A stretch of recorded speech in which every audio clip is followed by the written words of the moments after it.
The Union Jack. The British flag, if you think about it, is kind of a Frankenstein assortment of 3 different national flags. It's a combination of the flags of England, Scotland, and Ireland. Sorry, Wales. But that can't be the end of this video, so let's dig a little deeper here. To start with the flag of England, which can also be called St. George's Cross, we don't know exactly where or how it originated inside of England.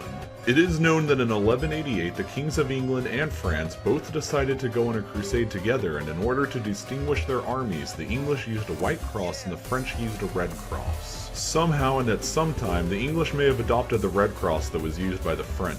There is a legend that King Richard the Lionheart on the Third Crusade adopted the symbol for usage in the English crusading armies, but it's pretty unclear historically. The first recorded use of the red cross on a flag within England dates back to its use as a maritime flag used within the English Navy in 1545. During the English Reformation, St. George rose to become the primary patron saint of England, and all the religious flags other than his own were abolished within the country. This left a lot of room for his cross to become even more associated with England.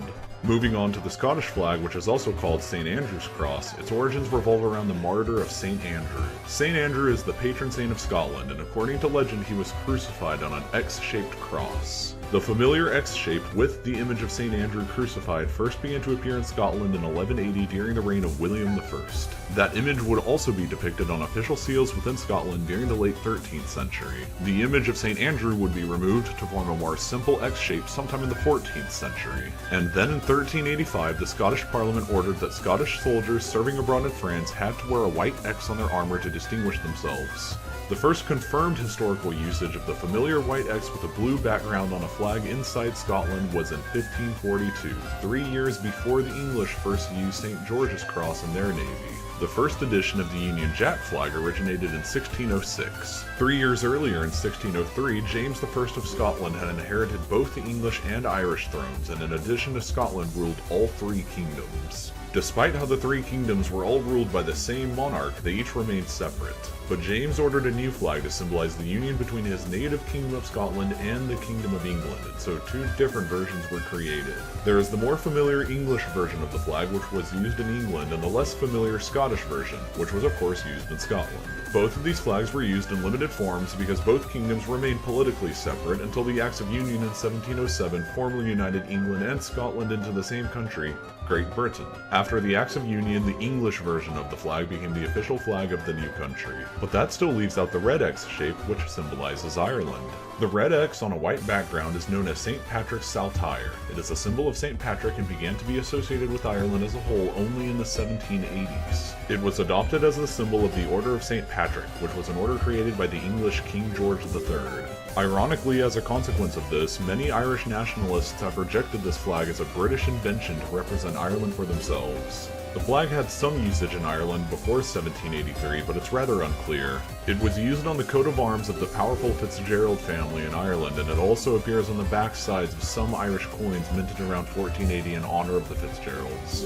So before 1801, Ireland had been a part of a personal union inside Great Britain, but on January the 1st, 1801, the kingdoms of Great Britain and Ireland were formally united into the nation now named the Kingdom of Great Britain and Ireland. In order to represent this addition of Ireland into the kingdom, the flag was again changed with a red X cross so that all 3 kingdoms would be represented on one single flag. Again, poor Wales, even now nobody has figured out a good way to fit you onto the already crowded flag. Even without representing Wales, this Union flag has remained in place even after the majority of Ireland left the United Kingdom. The red X cross now represents Northern Ireland, which still remains a part of the kingdom. In addition to being the flag of the United Kingdom, the flag has been used on several other national flags that used to be a part of the British Empire. It was a part of the United States' flag until 1777 when a certain rebellion changed all of that. A part of the Canadian flag all the way up until 1965 when they voted to change it, a small part of the South African flag up to 1994 when apartheid finally ended, and continues to remain a part of the national flags of New Zealand, Australia, Tuvalu, the Cook Islands, Fiji, and the Canadian provinces of British Columbia, Ontario, Manitoba, and Newfoundland, as well as the United States state of Hawaii. And as for the English flag with St. George's Cross, it is also found on the flag of Alberta, Canada. With current events like the New Zealand flag referendum and the Scottish referendum referendum to leave the United Kingdom in 2014, the status of the UK flag around the world and the status of the UK flag itself is still subject to change. What would the UK flag have looked like if Scotland had voted to leave the Union in 2014? Would the United Kingdom even have been called the United Kingdom anymore? What interesting future events might change this iconic flag? Leave your thoughts in the comments and don't forget to subscribe if you have not already. Thank you as always for watching.